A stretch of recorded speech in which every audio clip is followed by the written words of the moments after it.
Otep à tous, bien-aimés frères et sœurs, sachez-le désormais que la monnaie chinoise, le yuan, dépasse le dollar.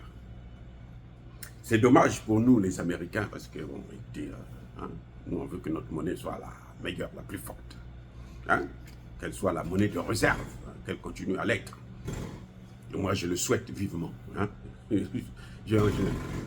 Si les voyous qui utilisent le CFA là ne prennent pas la décision de sortir du CFA, moi je soutiens le dollar. Je m'en fiche éperdument de ce que vous allez penser. Je soutiens le dollar dans le monde entier. Je préfère. Lorsque on va sortir du CFA, là, je vais soutenir la monnaie africaine. Mais pour l'instant, je préfère encore soutenir le dollar que de soutenir le CFA ou n'importe quelle autre monnaie. Maintenant, c'est vrai que la Russie, c'est un très beau pays qui nous aide beaucoup parce que dans la lutte contre le terrorisme et dans ce qui concerne l'insécurité, la Russie fait beaucoup de choses pour nous.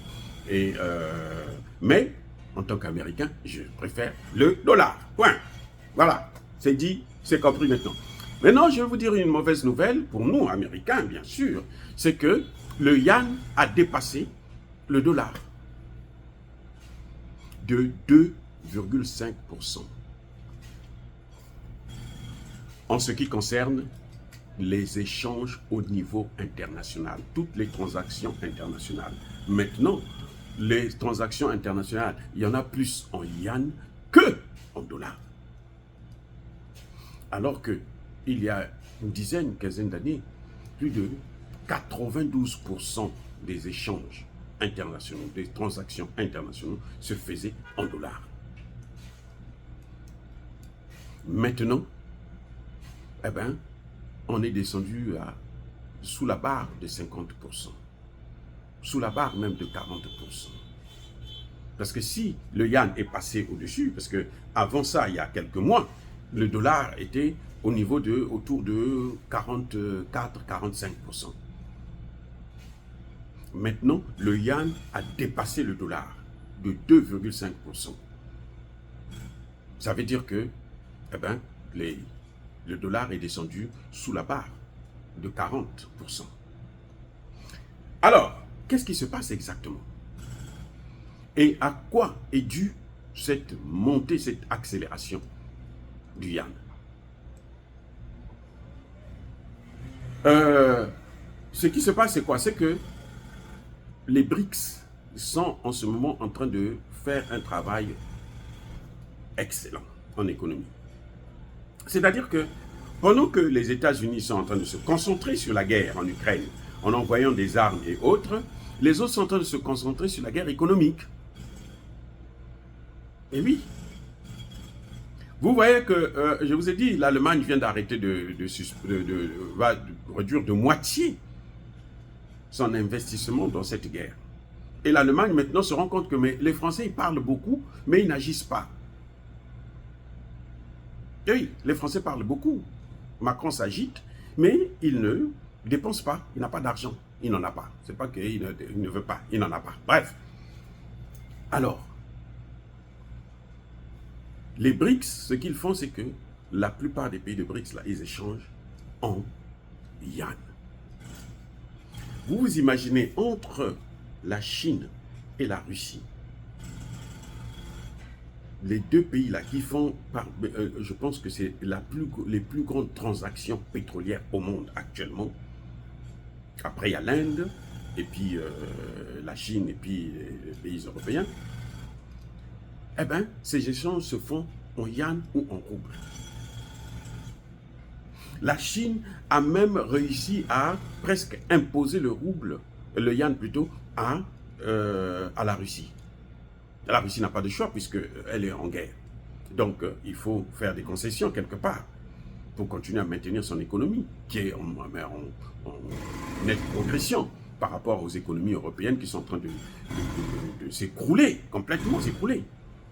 Et c'est ça l'avantage de la Chine.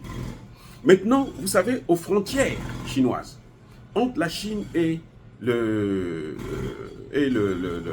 par exemple, les échanges ne se font plus en dollars. L'essentiel des échanges se font en yuan. Oui, c'est la monnaie chinoise qu'on utilise ou encore la monnaie de l'autre pays.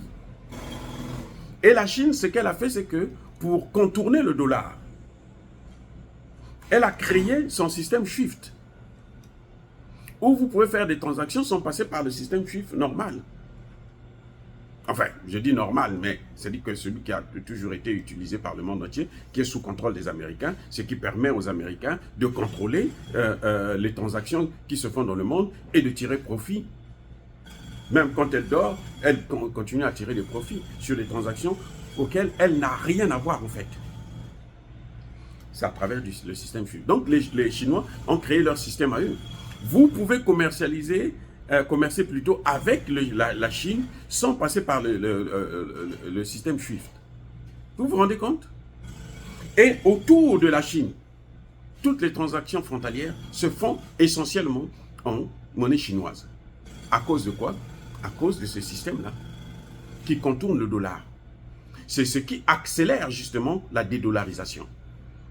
Et vous savez que quand le dollar est en train de tomber, mais l'euro va tomber bien avant, va s'écraser.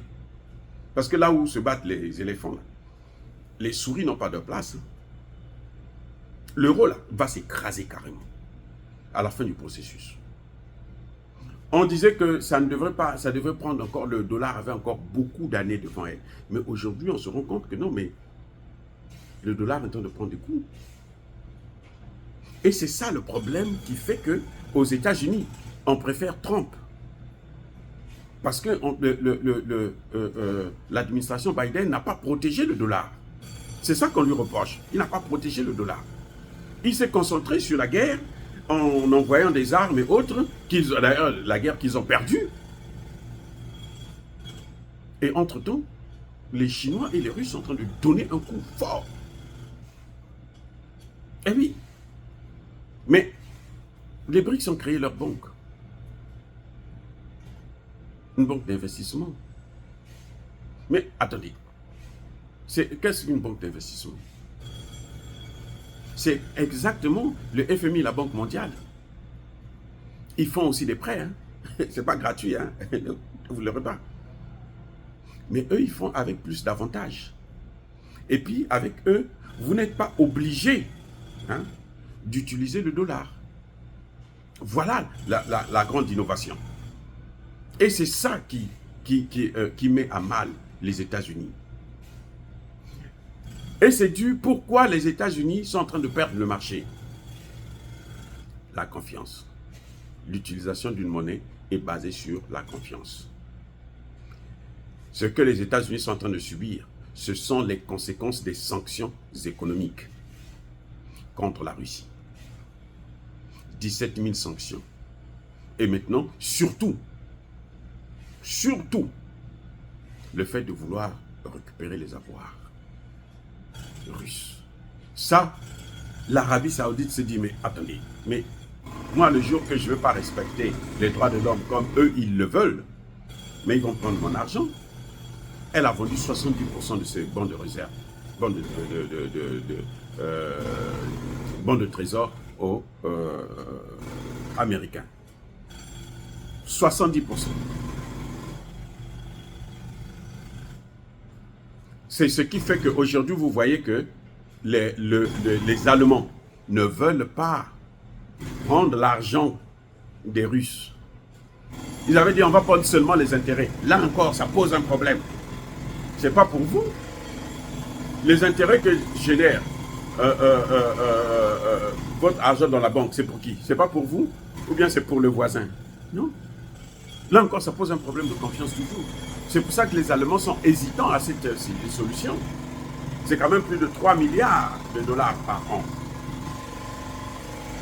qu'on peut prendre pour donner à l'Ukraine, sans qu'eux puissent faire un effort. Mais les conséquences, les pays, les Émirats Arabes Unis, l'Arabie Saoudite, la Chine, quand ils vont perdre leur confiance, ils vont dire, bon, on n'a plus confiance en vous, on retire nos avoirs, vos économies tombent. c'est ce qui est en train de se passer actuellement avec le dollar. C'est que, la Chine est en train de taper fort au sein des BRICS. Parce que n'oubliez pas que le PIB des BRICS a dépassé celui du G7. Et maintenant, c'est la monnaie chinoise qui est en train de monter au-dessus du dollar, qui est en train de vouloir devenir la première monnaie d'échange au monde, qui est devenue la première monnaie d'échange au monde, mais qui veut maintenant être la monnaie qui garantit les autres monnaies. Voilà les conséquences de faire une guerre qui ne paye pas. Une guerre inutile. Une guerre de domination. Une guerre de pillage. Une guerre de chaos. Ce qu'ils ont voulu faire à la Russie. Et la Russie est en train de répondre à l'Occident à cause de ça. C'est pour ça que vous voyez que la Russie va lentement dans cette guerre.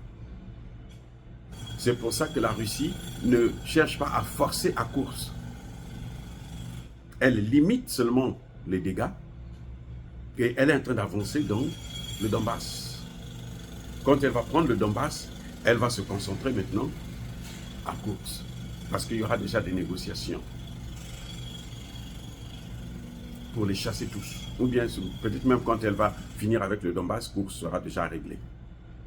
Oui, parce qu'en ce moment, c'est le chaos total, c'est la débandade à course. Donc cette guerre, en fait, que les Occidentaux ont créée de toutes pièces, parce que celui qui fait la guerre, ce n'est pas celui qui se bat, non. C'est celui qui crée les conditions de la guerre. C'est celui-là, le guerrier. Et les conditions ont été créées par l'OTAN. Et c'est maintenant l'OTAN qui est en train de payer. Alors, les amis, soyez bénis, soyez abondamment bénis par le Dieu des Kémites et par nos ancêtres angélisés. Mais que tous ceux qui persécutent le continent africain, le pillent et le déstabilisent, qu'ils soient noirs, blancs, chinois, arabes, juifs, indiens ou qui qu'ils soient punis, maudits, foudroyés, neutralisés, écrasés, effacés par le Dieu des Kémites et par nos ancêtres angélisés. Vive l'Afrique éternelle, j'ai dit et j'assume.